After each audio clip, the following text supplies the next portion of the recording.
We got to air it out. Let's air it out. So we got to air it out. Let's air it out. So how you say that? Air it out. Air it out. Air it out.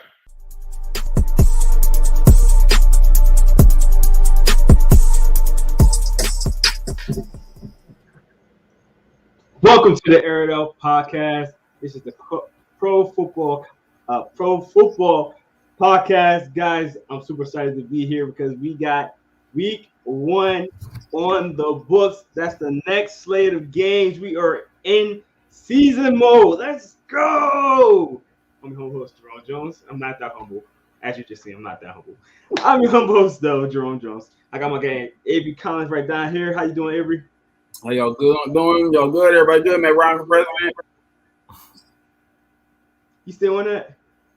Every year, man. Every year. Matt Ryan for president. Okay? Julio Jones, Matt Ryan, what's it? Oh, God. Hey, we got my guy, Darren Braxton, the coach. How you doing, sir? I'm good, man. I'm just getting ready for this upcoming season. You know what I mean? Both high school, college, and the Brewers. So it's all good here, man. It's all good. All right. Before we start, you guys already know it is fantasy football season. Everybody doing their drafts. Darren already knows what I'm about to say. We got to talk about this trade. I want to know about this trade. So, you got Darren Braxton right here and Avery Collins. So we're going to talk about it. You might as well let me discuss this trade. And then let Avery discuss it. I'll let you go first, and then I'm gonna let Avery try to, say why he didn't finesse this man. But Avery Collins traded Darren Braxton over here. So Avery Collins had Russell Wilson, right? Wrong. Darren traded away Russell Wilson. I'm sorry, to Avery. Or Justin Fields, okay, Gus Edwards, and Cam Newton before he got cut. All right, Darren, I would need to know how you feeling right now because that was a little wild. And then I'm gonna need Avery to discuss the trade because he's trying to justify why he didn't finesse my man. But go ahead, Darren. All right, so let's put a little more context on this. First off, this trade was happening last week when there was no inkling that Cam Newton was going to be cut. There wasn't an inkling. It just I mean, just flat out released. We all thought maybe halfway through he might get benched, which would have been fine for me because I can start Cam Newton, get a couple points there. I have Gus Edwards, who's now with J.K. Dobbins out, is going to be RB2, RB1 material, especially with the way the Ravens run the football. Y'all got to think, the Ravens going to run the ball still 30 times a game. We still going to get at least 1 or 2 rushing scores a game. He's going to have 1 or 2 of those every single game. So I'm fine with those two. And then Justin Fields was the icing on the cake for me because when he actually starts to play, he's going to be a fantasy darling right there. But that Cam out, that felt like the finesse. Once Cam got released, that felt like the finesse. Then that was the only part I was like,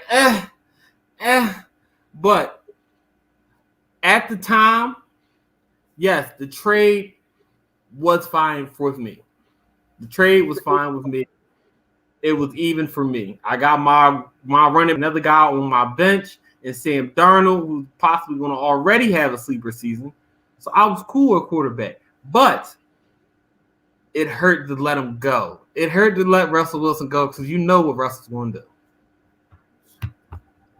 do. So, wait, before you start, Avery, what that say on your head? Do it say finesse job? Is that what that says right there? Oh, I'm sorry. No, it says done to make So let's just paint the picture here, ladies and gentlemen. Okay. And Darren has already admitted. Here we go. There was no finesse. We both agreed to the trade. He felt it was a good trade. I felt it was a good trade. Reasons why he kind of pointed out already.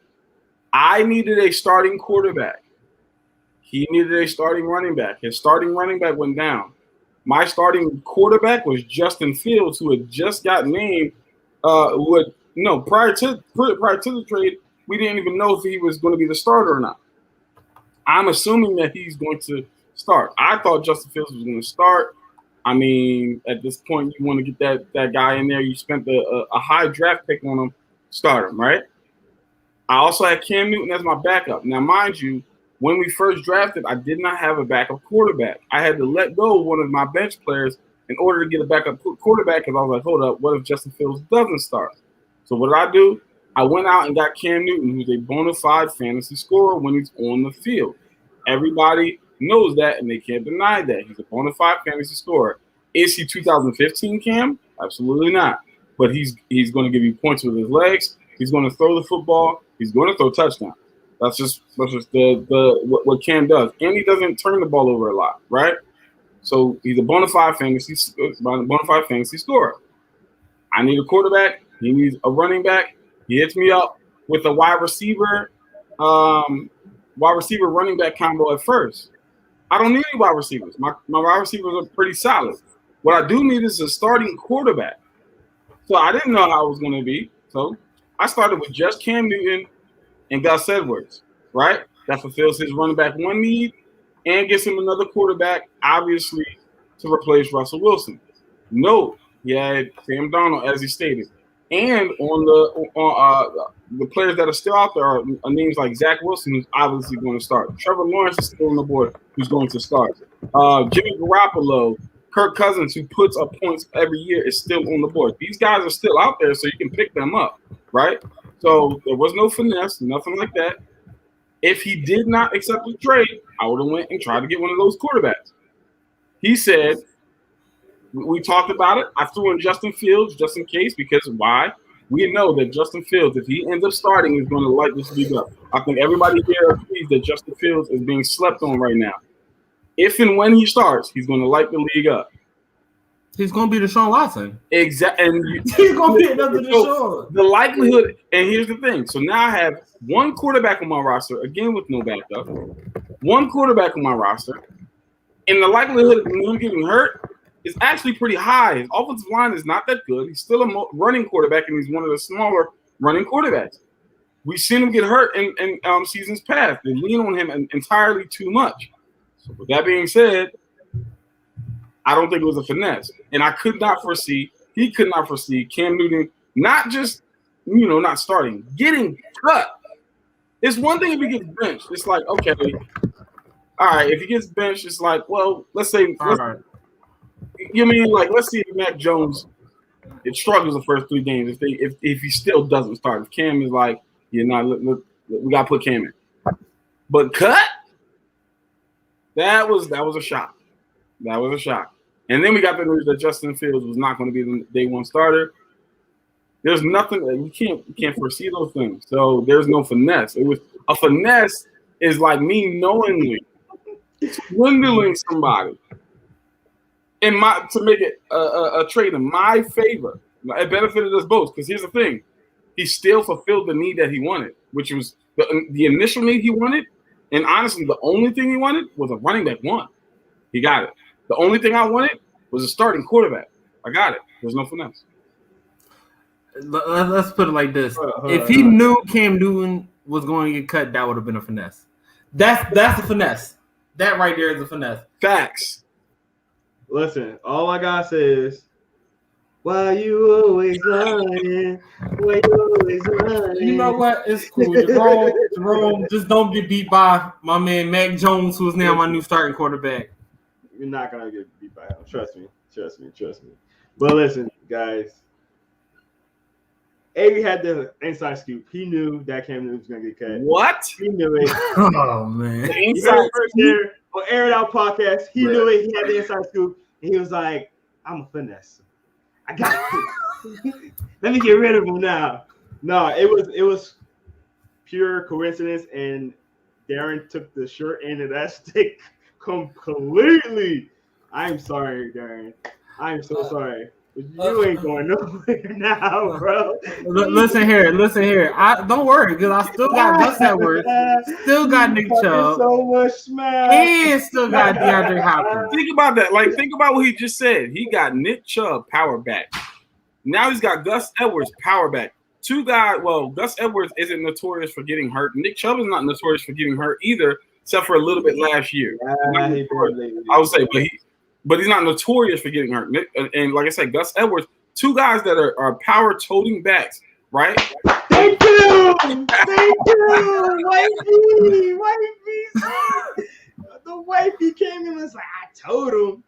See, you gotta listen. Look, guys, and all gentlemen that are watching out here, listen to your wives. Well, I know y'all not. Now, Darren, listen to your wives, listen to your spouse, listen to your girlfriends, because they know what's right. Now, Darren, I didn't. This is new information. If I'd have known that she told you not to make this trade, I'd have told you not to make this trade.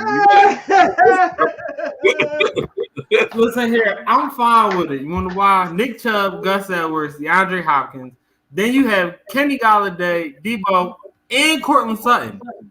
I'm cool. You got a little squad. I can see you got a little squad. You got a little squad. But you did have Russell Wilson on top of that. I know. See, listen. I'll take the bullet. I'll take that bullet. It's cool. I'm just saying. Well, speaking of Cam Newton, we're gonna go to our next topic, and we're gonna talk about the most surprising cuts. Now, I want to talk about Cam Newton's cut because everybody knew that was the biggest cut. That was the biggest news that was out there. Nobody expected that. Before we get to this, I do want to hear y'all opinions on that real quick. Starting off with Avery. How do you feel about the Cam Newton cut, and what did you feel when you first heard it? This is tough. I have a whole rant prepared for this. All right, keep it short.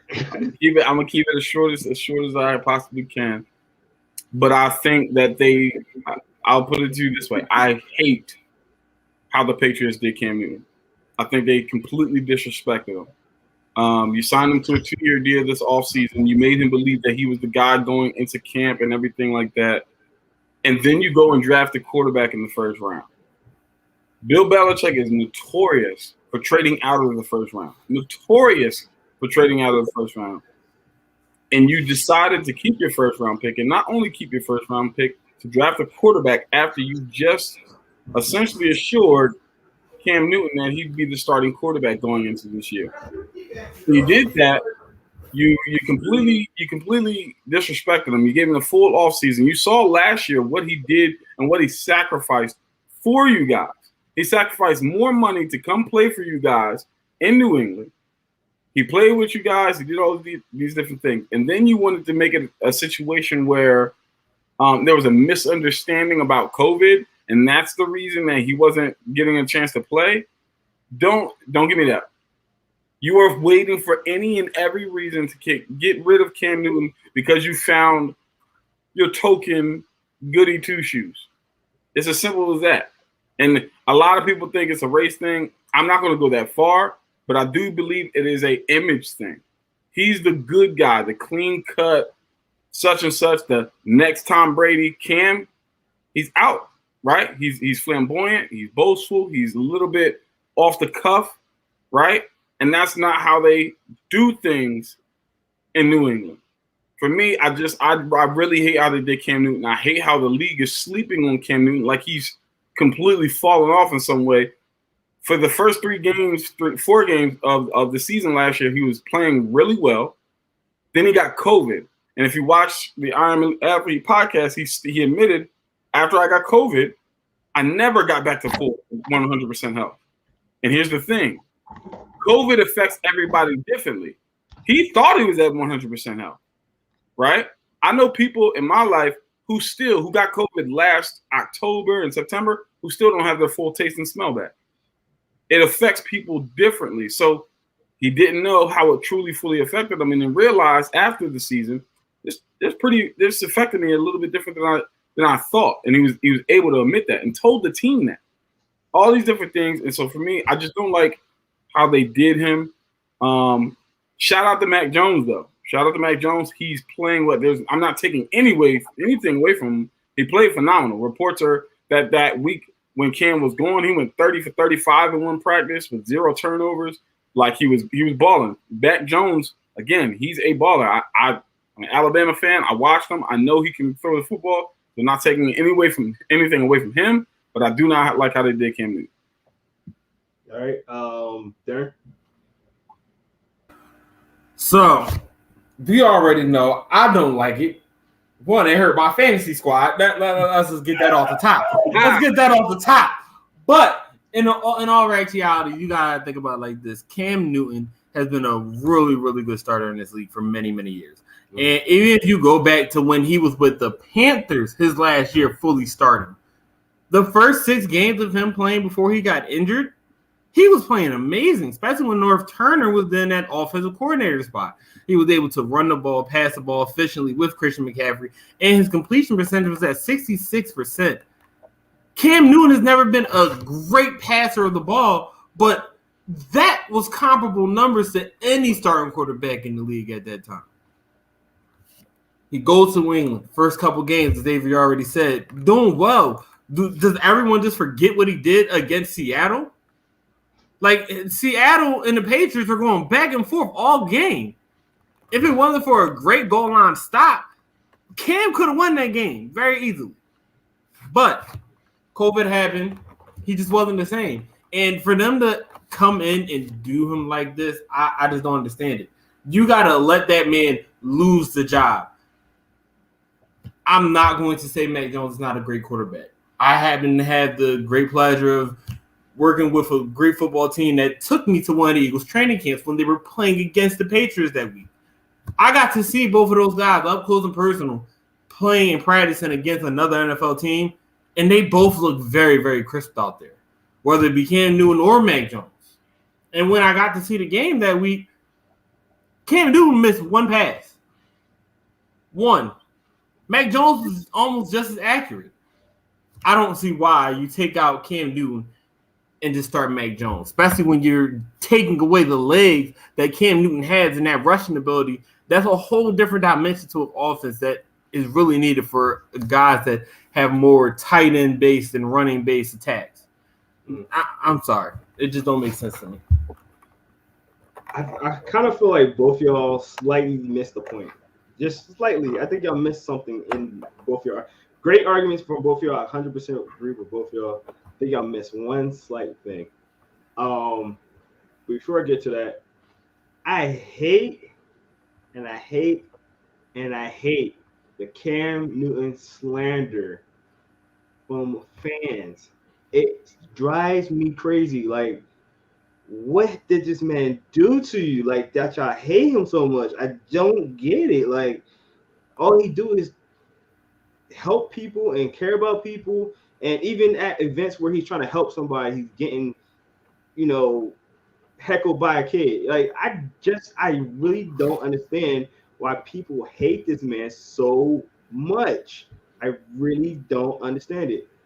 With that being said, the point where I think both y'all missed then, and it's not huge, but my thing is,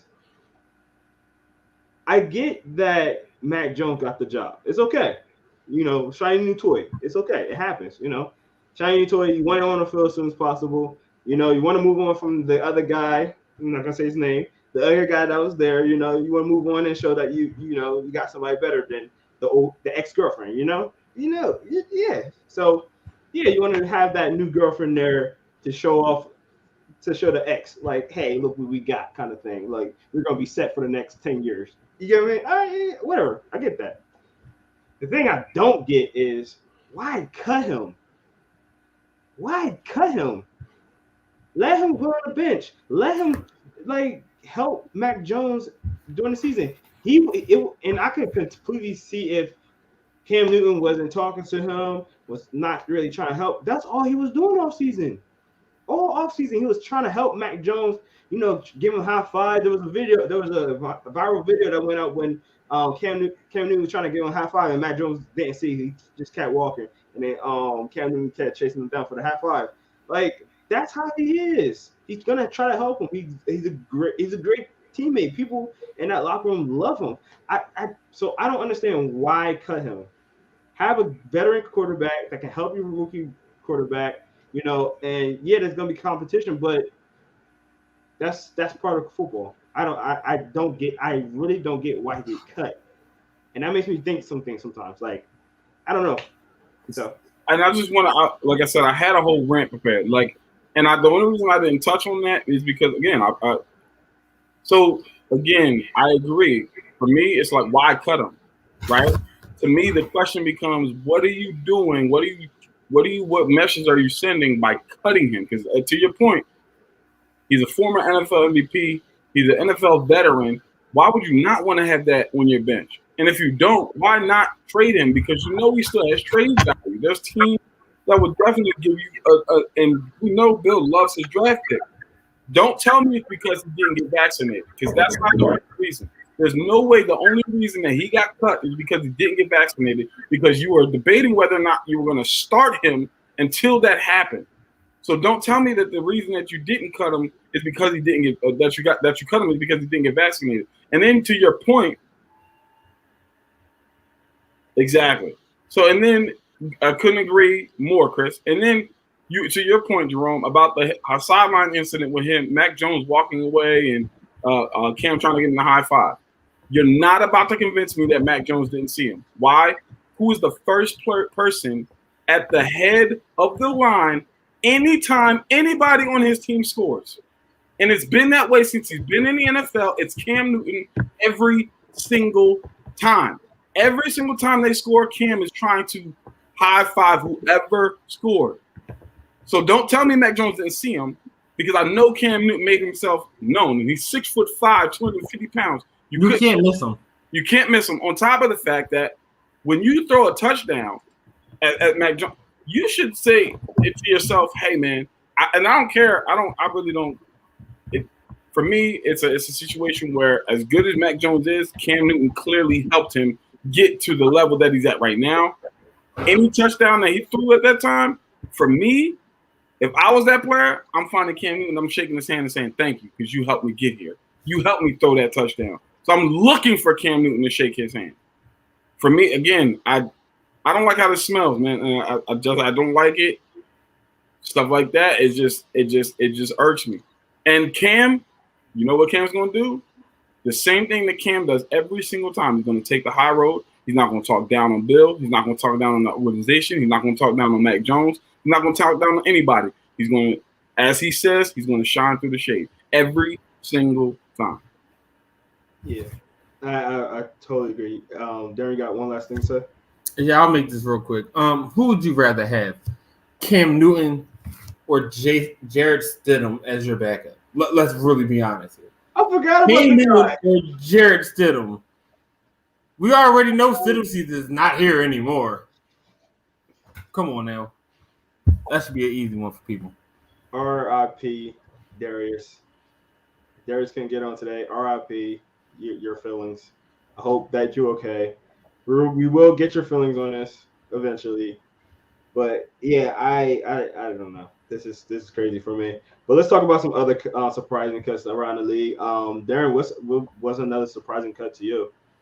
I actually got two really surprising ones that I thought were very off to me. First one was Travis Fulgham. Why did the Eagles let him go? Like, are y'all trying to get him back on a practice squad? Like, that doesn't make sense to me. He is on the practice squad.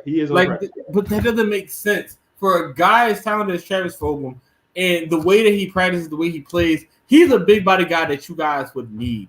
Yes, you have speed. Yes, you have some good route runners, but you don't truly have that other big body wide receiver that can go out and go up for the catch.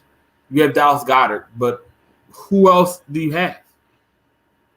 That just didn't make sense to me, especially from what he produced last year. He showed he could play in that league. Like, there's no reason why he shouldn't have been on your 53-man roster. Sorry. And also, this is another surprising cut because they brought him in because they already cut another corner that they had because of cap reasons. Desmond Trufant from the Bears. He came in, and he was supposed to be the guy to help groom also Jalen Johnson, who was a good corner in his own right and is starting to come up in this league, especially after his rookie year last year. Showed some promise. Desmond Trufant was supposed to be the mentor, especially since you cut Kyle Fuller in the offseason for cap reasons. Now you let go of Desmond Trufant, so who's your corners going to be? That Bears defense is not going to be the same this year. All right, I got something to say about both your points. One, the Eagle thing, we're gonna get into that right after Avery. I'm gonna let Avery talk first because I got my little thing on something with that. And the Desmond Trufant thing, they don't have no corners. Don't say that because there's a guy named Kendall Veldor. Keep an eye on that name. A guy that I like him in the slot. inside the hashes is very close to. He will be a starter and he will be really good guy, man. I'm telling you. I love him in the inside. But who's their other boundary corner? Don't they have what's his name still? Fuller. Fuller got cut in the off season. Yeah. He's with the Broncos now on that loaded cornerback group. He got traded, not cut. Oh, I'm sorry. He got traded. Yeah. They traded him last minute because originally they tried to just cut him flat out. Gotcha. All right. But keep an eye out for Kendall Vildor inside the hashes in the interviewing. Avery, who was some surprising cuts for you? I'm going to start being a homer, and this is just one that just didn't make any sense, especially because they brought him right back. The Atlanta Falcons cut long snapper Josh Harris. Now he's been with this team for a decade plus, and they cut him. Now he's done nothing wrong but long snap phenomenally, and they cut him, and then they brought him right back the next day. We're not even talking about during the season. The next day they brought him right back. So you're talking about surprising? What? I was surprised. Okay. So that's number one. Number two, I'm going to say, I obviously Cam Newton, right? Obviously we know Cam Newton. That was a surprising cut. But for me, there was one. There we go. Miami Dolphins cut linebacker, and I never get his name right. Benardrick McKinney. That threw me for a loop. That threw me. I'm like, wait, what? I'm like, okay, something's up. Something is clearly up. Maybe either within the organization, maybe he's hurt and we don't know, but there's no rumors. I think he might be hurt because if he already got traded from the Texans to there and then they had let him go, that's telling you something right there, especially for a long-time starter of the Texans like that. Man, I'm telling you, something's up, man. I don't know, but Bernard McKinney, that one threw me for a super loop. I was like, okay, I'm not exactly sure what is going on here. Why did that happen? And then last but not least, the Cincinnati Bengals cut defensive tackle Mike Daniels. That threw me for a loop as well. His production did dip last year from what it was, but at the same time, you would think that he could still potentially be a premier interior defensive lineman.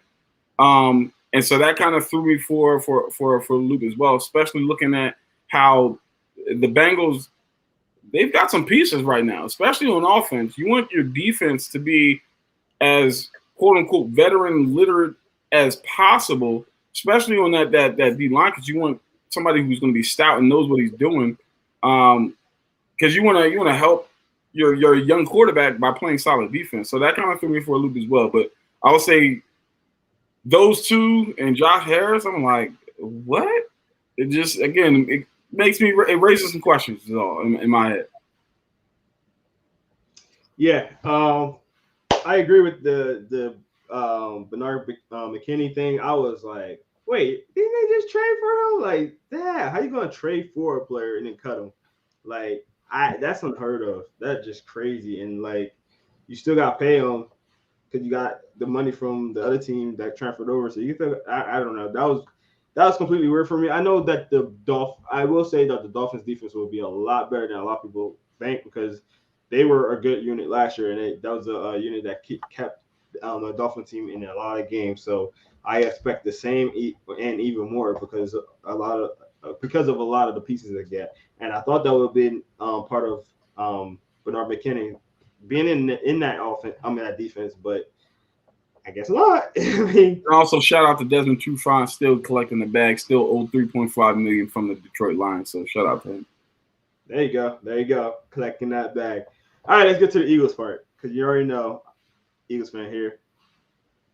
How do you cut Travis Fulgham? All right, listen. He's a practice squad guy that played very well for a good stretch of the season last year. Then he kind of fell off. Now,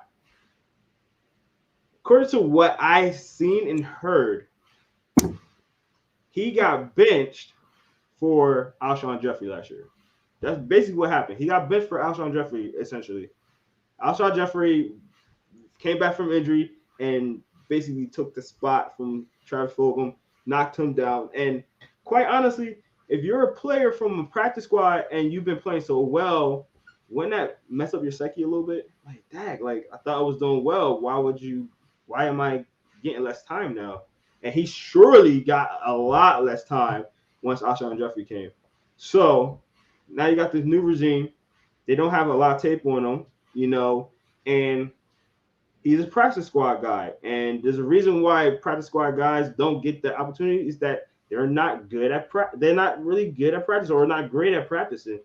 There's some guys that are better at game time than actually practice. It's a known fact. I don't know why we cut him. I mean, he's on a practice squad. Don't get me wrong, but it's still the same thing. He's on a practice squad. You know what I mean? Like, I don't know. I just thought that was weird. Like, I agree with everything that Darren said. I said one little thing, and Chris, you said it already, and I'm just gonna put it right here. My man got cut for this guy to be on our team. Bruh. The umbrella man. Bruh. Oh my God. How did he survive the 53-man roster and not Travis Fulgham?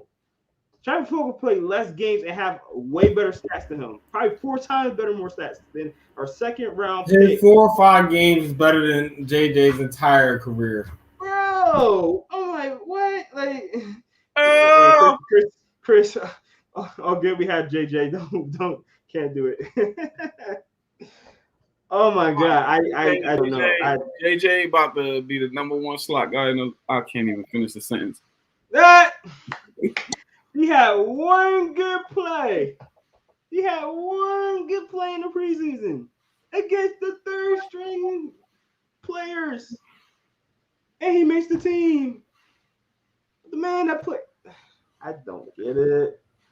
Yo, that was such a Howie move. That was Howie Roseman saying, "This is my guy. I drafted him. Give him 1 more year." I swear this is a Howie move. There's no other. You can't tell me that this is anything else but that. You can't, and this is why it's still fire Howie. But I'm gonna move on. I know Chris got something to say. Oh, Howie sticking by that decision. He won't give it up. Yo, I swear, yo. Literally, it's a spite move. It's like It is. I'm keeping him. Bump the DK, bump the CD Lamb, I'm letting y'all know I'm keeping them. And that, this is a power move to say, listen, JJ's going to be good. I promise you. Listen, don't worry about DK. JJ's going to be good. I promise you. This is basically what he's saying right here. Like,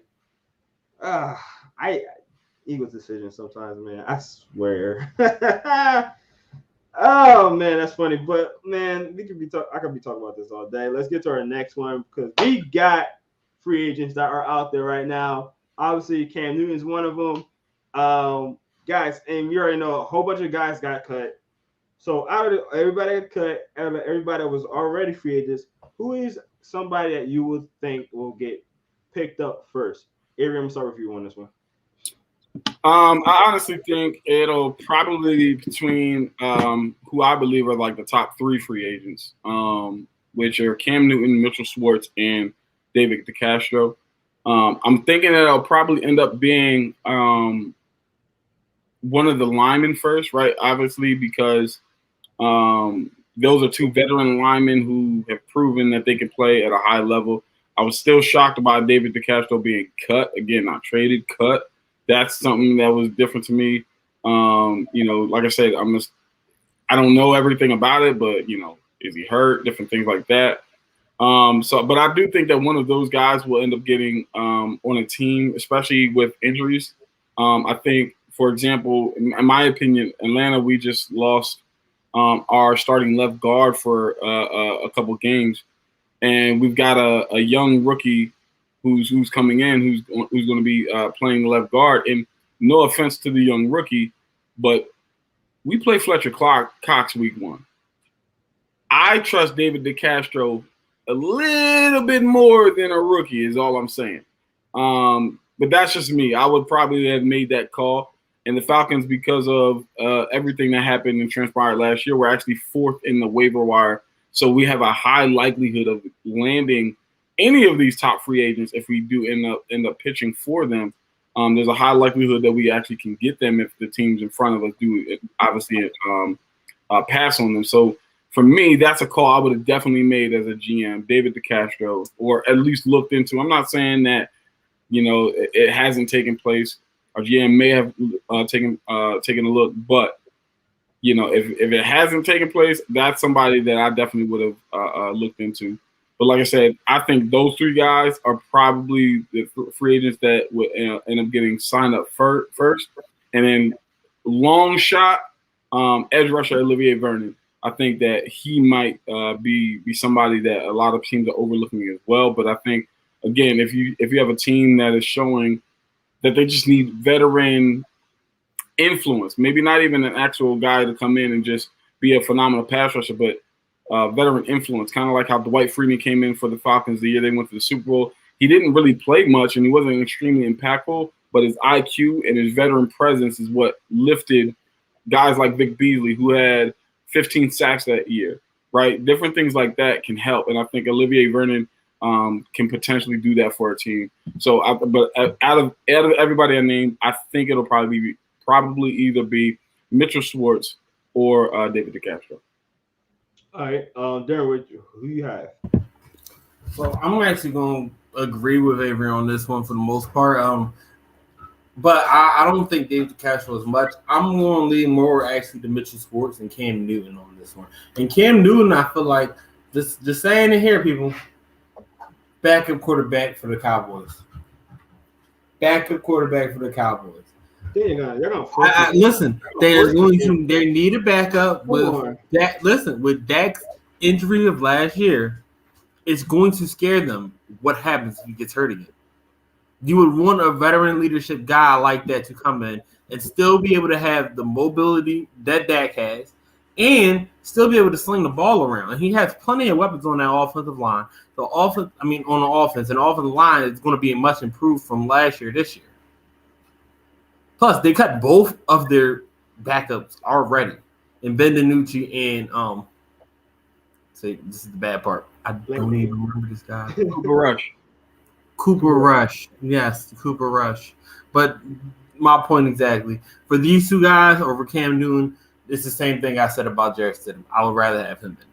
But one other guy that I'm surprised that doesn't have a spot, Todd Gurley.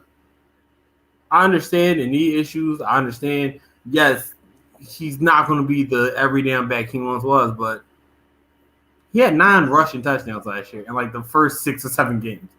Like, I don't understand why people don't think Todd Gurley still can't play in this league. In 2019, he had 10 plus. The year before, he had 15 plus. The guy can still play. He does not have to be every damn back to be utilized in the correct way and get the most production out of him. Somebody got to give him a shot. And I just want to add in on that Todd Gurley thing. I'll add in another player, and neither player is 30 yet. Le'Veon Bell. Neither of these running backs are even 30. Like, we've been saying Le'Veon Bell's name for so long. I thought he was like 32. Le'Veon Bell has not even turned 30 yet. It's like 28. And that's when the fall off starts. Honestly, if we're going to keep it a beam, for the New York Jets, he didn't play well because the Jets were terrible. It's not because of him. We know what he did in seasons prior with Pittsburgh. In Kansas City, it's not that he didn't play well. He just didn't play enough. It's as simple as that, right? And the offense isn't predicated on having a running back tote the rock 20, 35 times a game anyway. With that being said, get him on a team that runs the football. I think he can be a very solid running back. Prime example, I would love the Baltimore Ravens to pick up somebody like Le'Veon Bell. I knew you were gonna do that. Listen, I'm just being honest. Just think about that. That would be a phenomenal backup running back to a Gus Edwards, especially not having J.K. Dobbins and different things like that.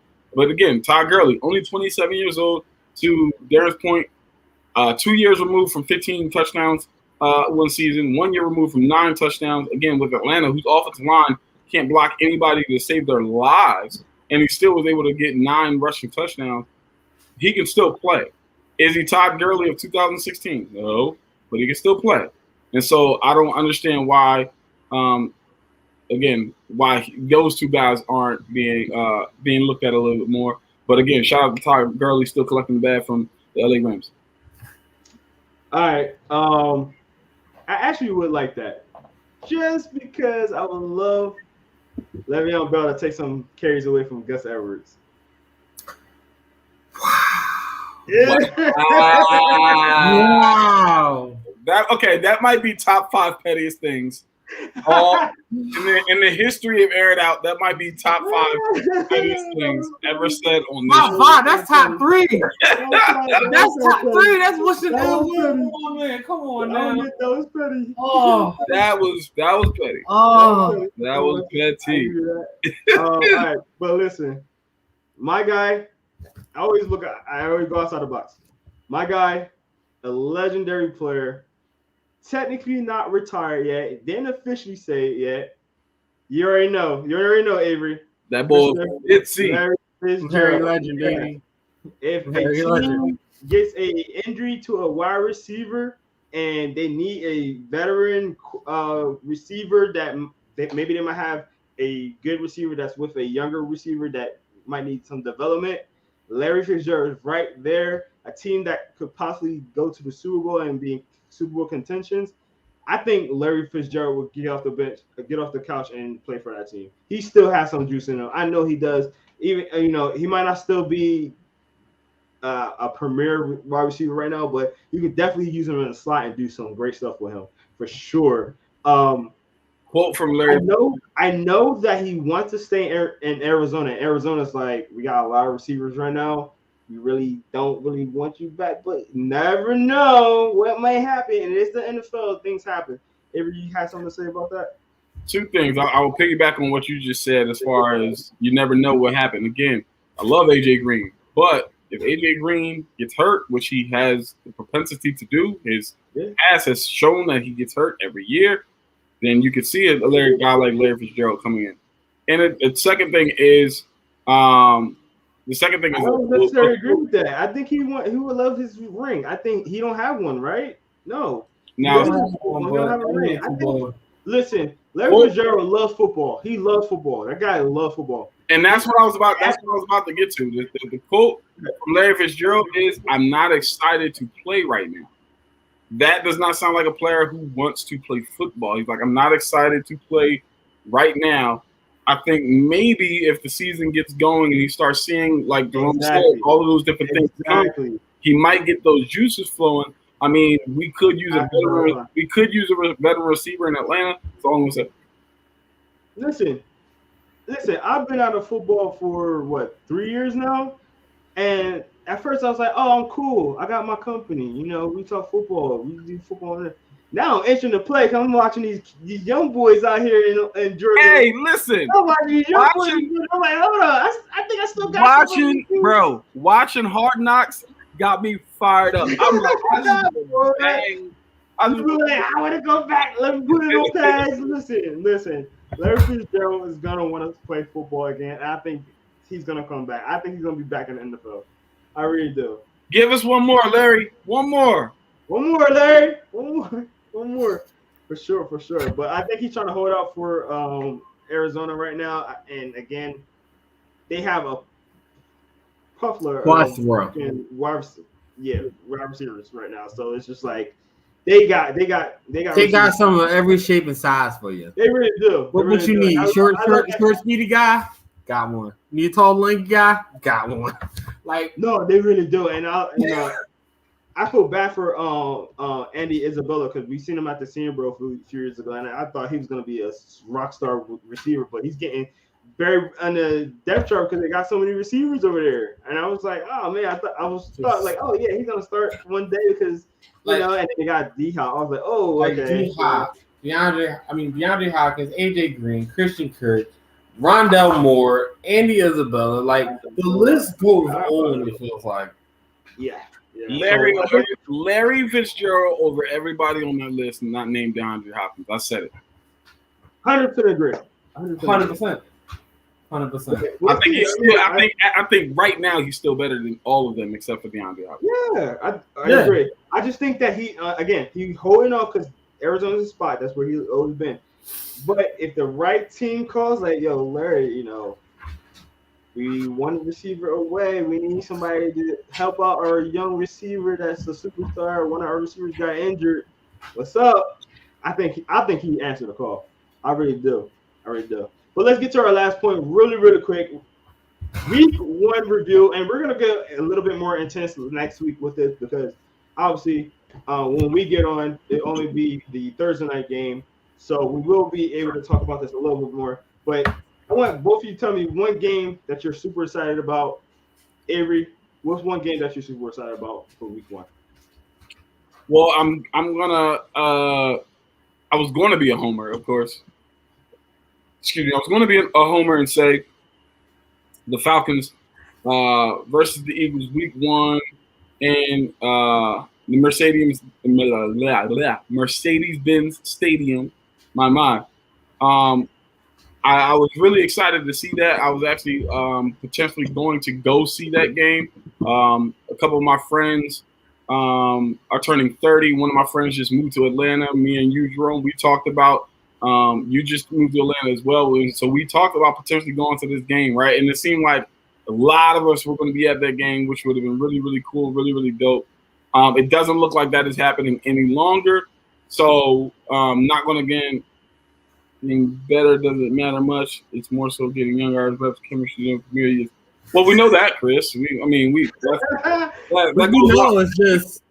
Larry.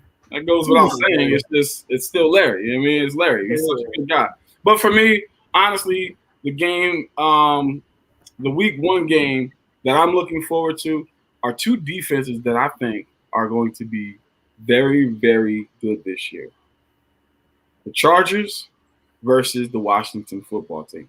I'm really excited to see this game. I think these 2 teams are going to have phenomenal defenses. I really want to see how this is going to work out. Like Justin Herbert is going to have his hands full, right? You got Chase Young, you got Montez Sweat. Is Montez Sweat still there? I believe he's still there. Like they're going to have their hands full trying to block these guys up front.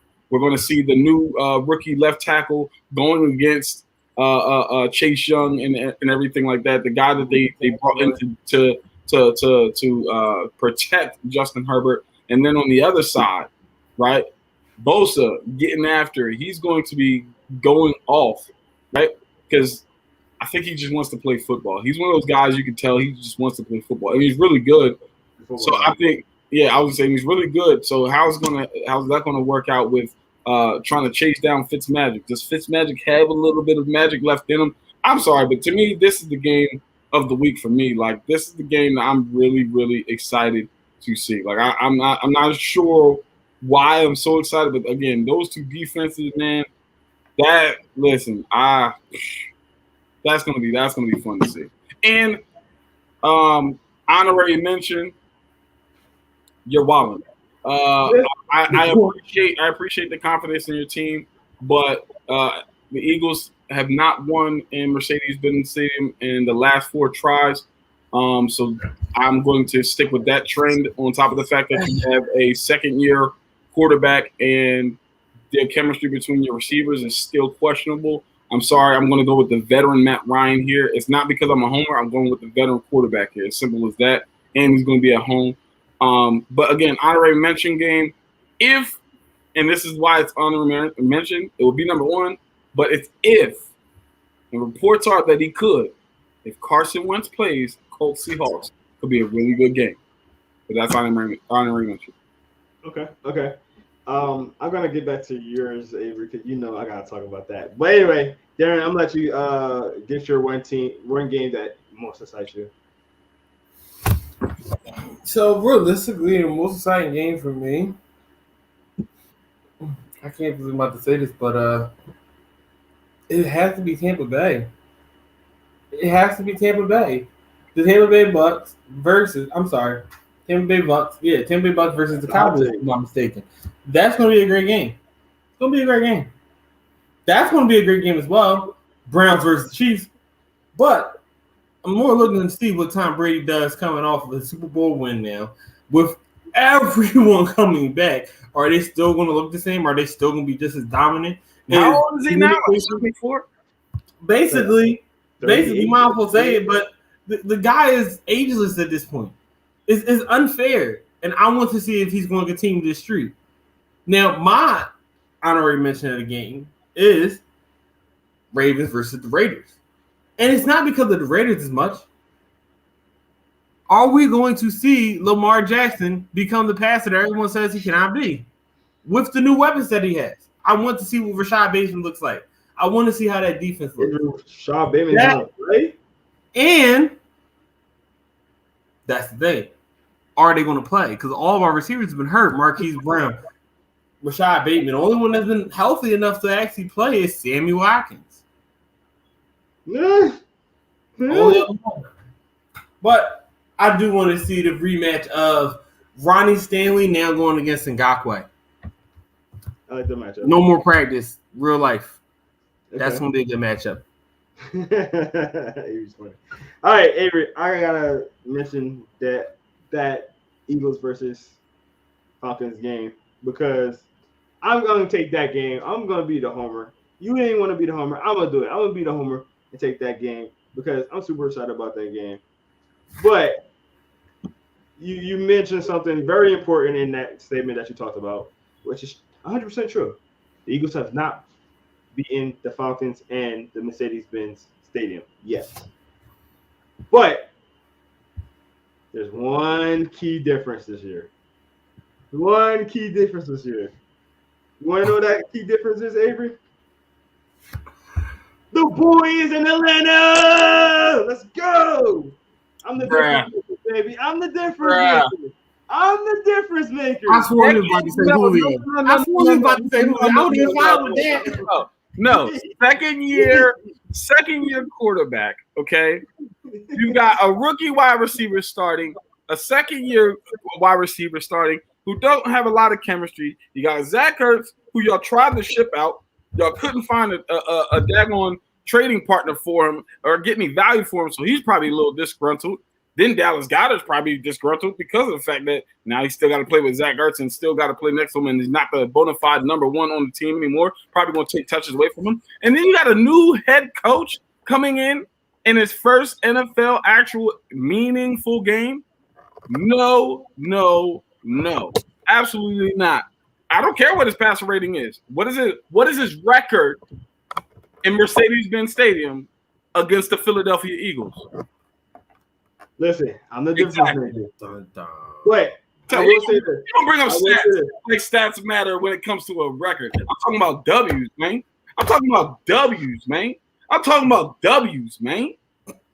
Come out. I'm gonna say one last thing before we get on.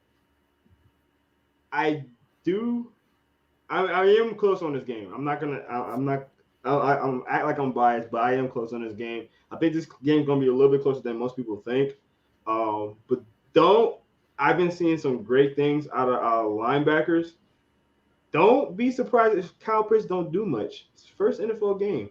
Don't get me wrong. I'm not gonna but our linebackers are predicated for the pass. I can agree. I think we're gonna be okay with that, and we play a lot of dime as well. So I agree with that. And here's the other thing: I won't be surprised if the Eagles win. Right? Here's the reason why: Atlanta's secondary is horrible.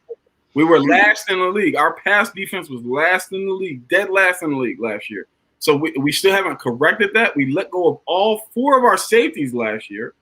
The three veteran safeties we had, we let go of.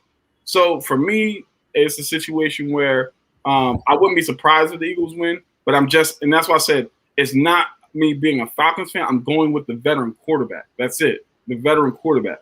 Ooh, he got a good point on that part. I got a new head coach too. Our new head coach got Derrick Henry over 2,000 yards. We've got Mike Davis who can tote the rock. We still have, again, a veteran quarterback, and that's the thing that I think people are missing. I never talked anything about our head coach because I understand that as well.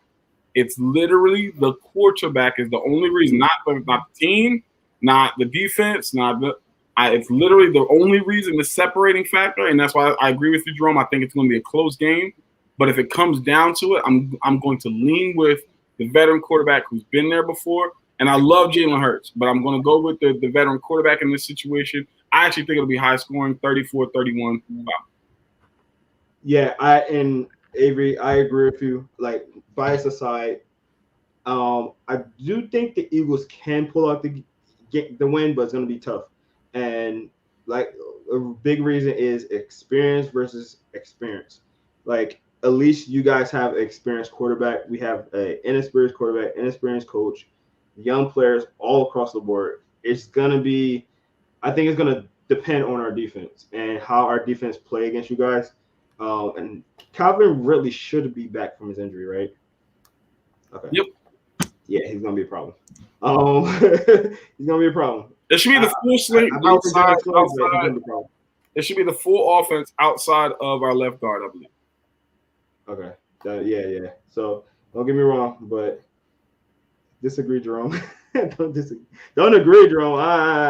I'm not agreeing, but I'm not disagreeing either. If that makes sense. But that's gonna do it for us today, guys. Thank y'all so much for checking us out, man. We so excited because next week's gonna be the week 1 of NFL football. Can't wait. I cannot wait. We also have fantasy football draft on Sunday. So if you haven't checked it out, please check it out. All 3 of us is going to be in there. Darius is going to be in there. We got Christopher Thomas. He's going to be in there. So we all going to be duking it out. See who's going to win. Ladies and gentlemen, the CEO has the number 1 pick. That's all I'm saying. No! He's somehow got number 1 and I got number 12.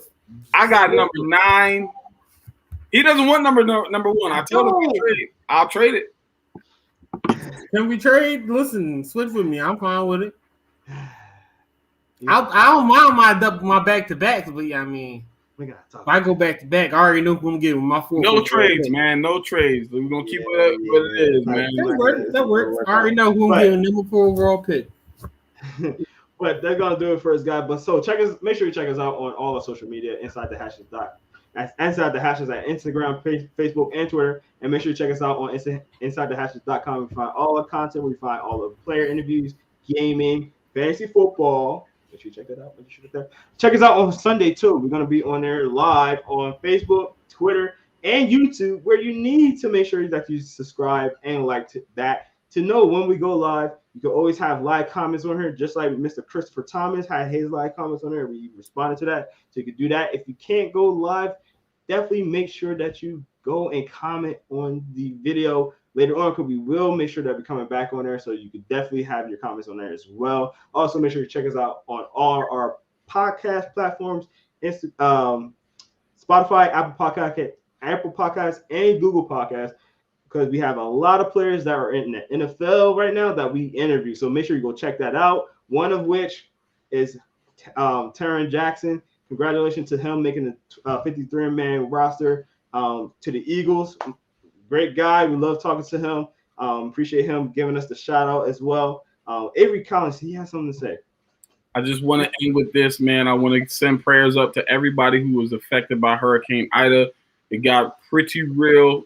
So I just want everybody to know we are thinking about you guys, and our prayers are with everyone who was affected by this. Thank you, Avery, because I was literally about to get into that too. I said it last night on our RPO podcast. Everybody, please make sure that you go check out somebody that you know in the area. Make sure they're all right. If anything you can do to help contribute to helping out, please do that. There's plenty of websites and plenty of different things you can do. Obviously, American Red Cross is one of them. So make sure you, if you can donate or if you can't help in any kind of way, please do so as much as possible. But nothing more than your prayers will be helpful as well. So please do that as much as you can and when you can. But we're gonna end it there, guys. Thank y'all so much for checking us out. I'm Jerome Jones, your humble host. We got A.B. Collins, we got Darren Braxton right there. We'll see you next week when we have some games. I'm super excited about that. I know you are. We all are.